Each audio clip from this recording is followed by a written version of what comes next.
Hello everyone and welcome to the Sports Lounge. I'm Nathan Stacken. Today it's all NCAA tournament and we'll be breaking down each region, the East, West, Southwest, and Southeast, giving you a few upset specials and who we think will make it to the Final Four.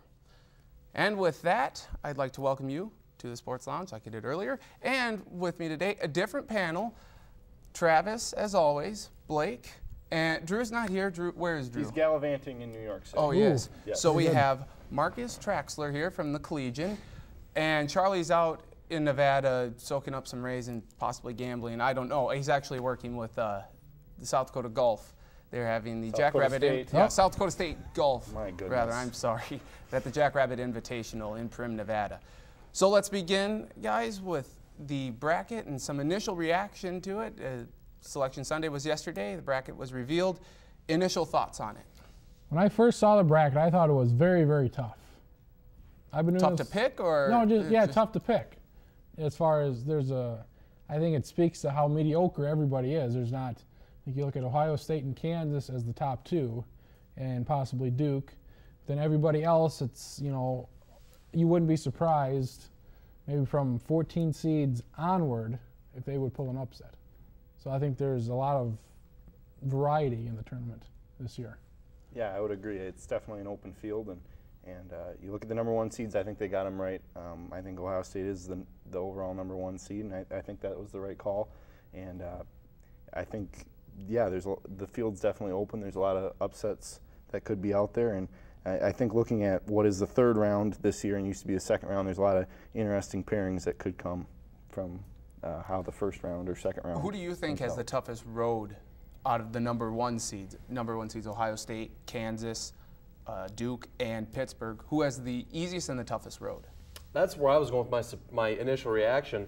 I've thought this a couple of years now. Ohio State's the number one overall seed. I think they have the toughest region. Absolutely, I would agree with that. That's my initial thoughts. Where you've got, Kentucky, UNC, Washington. What do we got? Syracuse.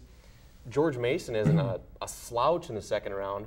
I've thought that a few different times in the last couple of years that the number one overall seed seemed to have the toughest bracket. I think the easiest bracket, or the easiest region of the bracket, is the Southeast region. There's a lot of uncertainty with that. I'm going to go out on a limb and say Belmont can reach the Sweet 16. I think they can beat Wisconsin and Kansas State. Yeah, it's very tough to tell with Pittsburgh having lost in their first game at the Big East tournament how well they're going to succeed. Florida, a 2 seed, I don't buy that at all. But there's always some question from experts out there about the selection process from the committee as to who gets in and who does not.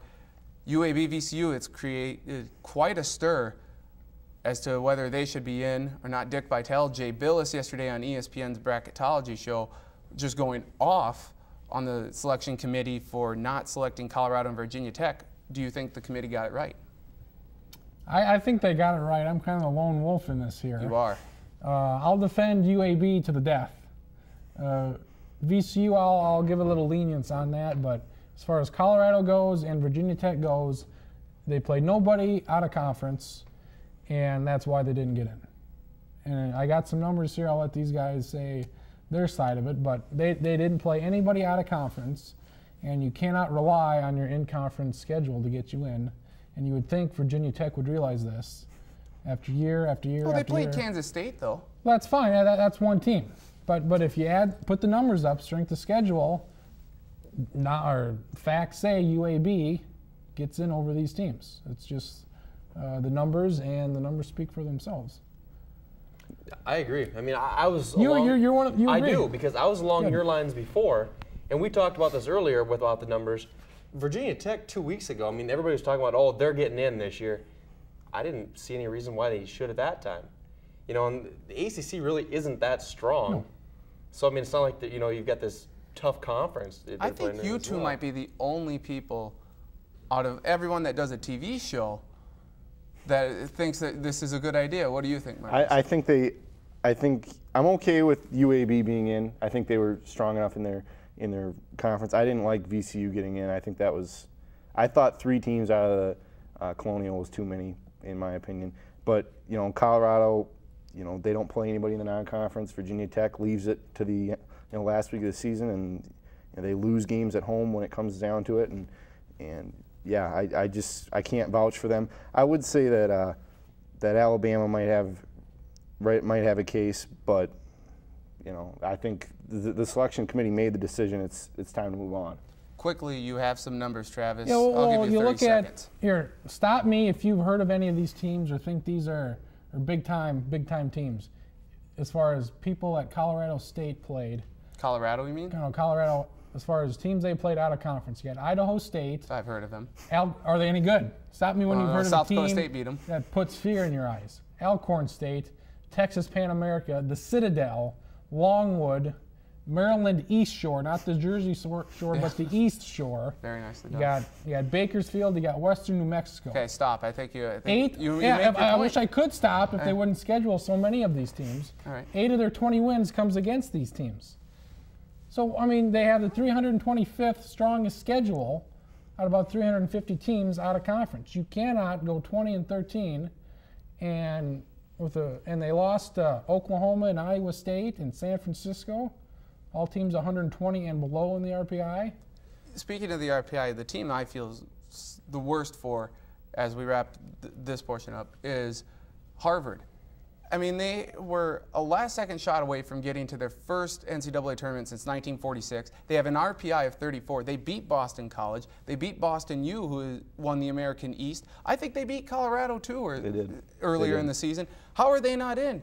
The Ivy League proved last year with Cornell getting the Sweet 16 that they can win games. I think it's a travesty, but it's a sham and a mockery as well. When we return, we will be breaking down the East region. Ohio State's the 1 seed. How far do we think they'll go? Find out next. You're watching the Sports Lounge.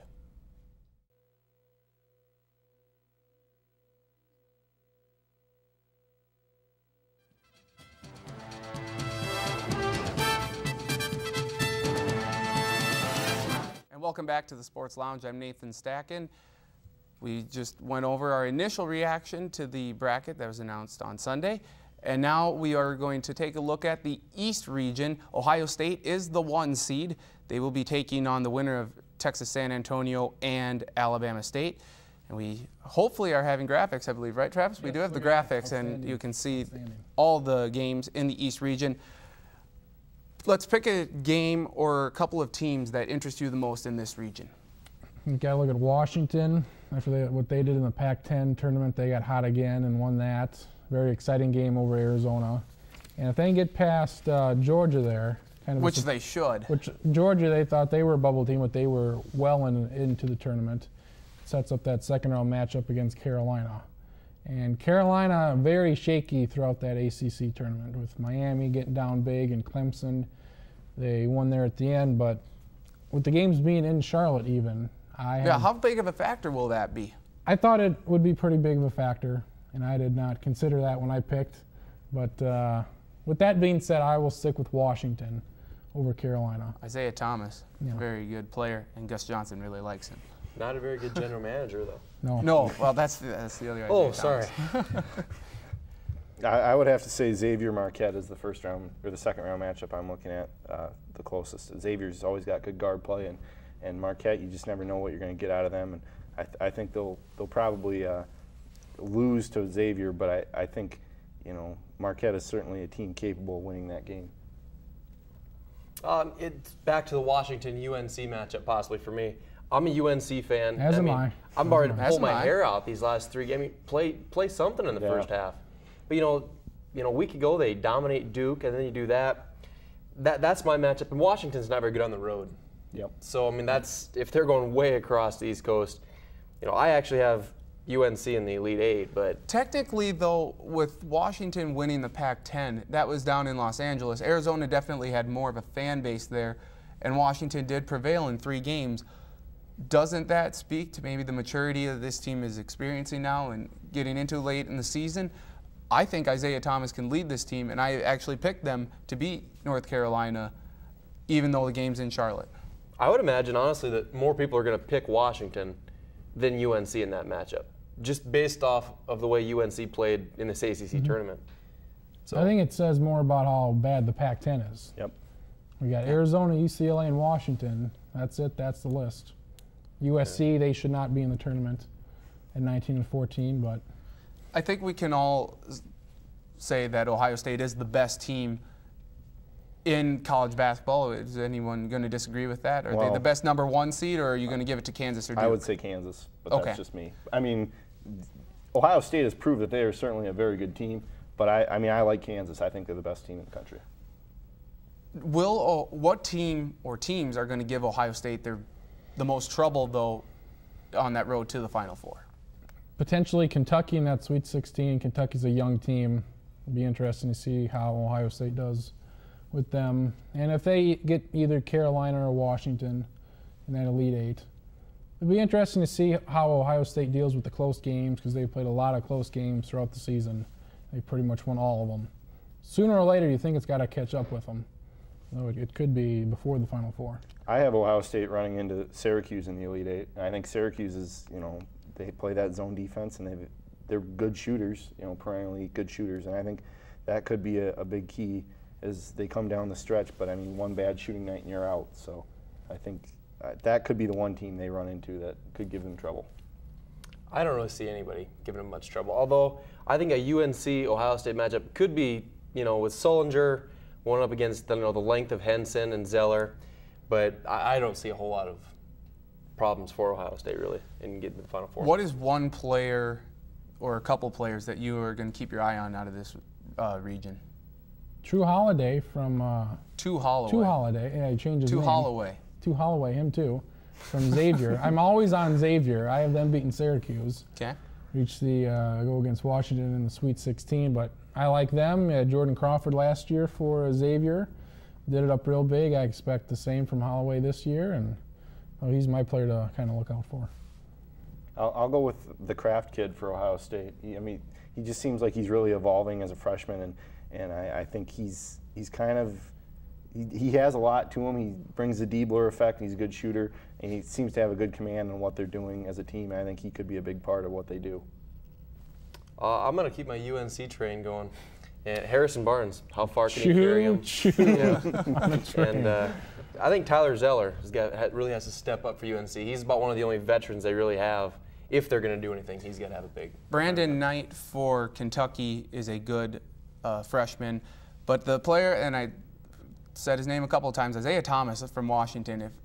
If Washington wants to move on into the Sweet 16 and get by UNC, this is the guy that's going to lead them to it. Quickly, UAB and Clemson, this is one of the play-in games, or the first four, as the NCAA tournament is calling it now. Who wins that, UAB or Clemson? I'll go UAB. I'll take Clemson. I've got Clemson just because of the little Booker brother. I mean, that's the only reason I'm going there. I'll go Clemson as well. But anyone think they're going to beat West Virginia? It could happen. I mean, West Virginia not as strong as they were last 12-5 year, upset. obviously. There's always one there. There's going to be one this year. I do have Clemson taking that second round matchup. You do? Okay. I do. Yeah. That's the tricky thing with these play-in games now, just not being the 16 seeds, but that, you could win a play-in game and then advance beyond that. So that's what makes it a little bit tricky for me. It'll be interesting to see how Clemson, if they win, or whoever wins that game, comes out against West Virginia, I would say, because, you're not, with the 16 seeds, you're going up against the one, you don't have a very good chance of winning, but Clemson, if they put together a good game, they could beat West Virginia. And the parity in between these teams the gap is far smaller than you would say a 1 versus a 16 seed like we've seen, and not knowing until Tuesday night who you're going to play in West Virginia's case, that's going to be awfully interesting to see how they cope with that and can go against a team either Clemson or UAB. That does it for our East region breakdown, but when we come back, we'll break down the West region. Is Duke unstoppable from getting to the Final Four? Find out next. You're watching the Sports Lounge.